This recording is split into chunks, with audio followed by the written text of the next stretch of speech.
உலகத்தை அழிக்க போகும் 3 கோவில்கள் பத்தி உங்களுக்கு தெரியுமா? முதல்ல காஞ்சிபுரம் காமாட்சி அம்மன். இந்த கோவில் அம்மன் மூலவருக்கு பக்கத்திலேயே ஒரு எந்திரம் இருக்கும். அந்த எந்திரம் பார்த்தீங்கன்னா ரொம்ப பழைய எந்திரமா சொல்லப்படுது. அதோட ஆற்றல் எப்போ குறையுதோ அப்போ உலகத்தில் மிகப்பெரிய பேரழிவுகளும் அழிவுகளும் நடக்குமாமா.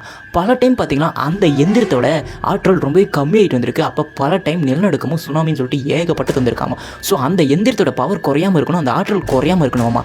மேபி அந்த ஆற்றல் அதிகமாக குறைஞ்சதுன்னா இந்த உலகம் அழிஞ்சிடுமா. இந்த எந்திரம் தான் உலகத்தோட சமநிலையை பாதுகாத்துட்டு வருதாமா.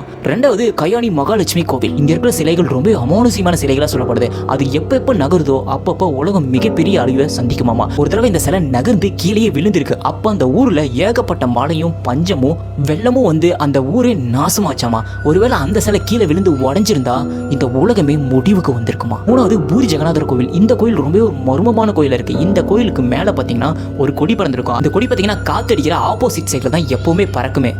அது சரியான திசையில பறந்தா இந்த உலகம் முடிவுக்கு வந்துருமா. அது மட்டும் இல்லாம இங்க கிருஷ்ணரோட இதயத்தையும் பாதுகாத்துட்டு வராங்க. அதுவும் துடிச்சுக்கிட்டே வருது. மேபி அந்த துடிக்கிற இதயம் நின்றுச்சுன்னா அதுவும் ஒரு பேரழிவுக்கு வழிவகுக்குமா.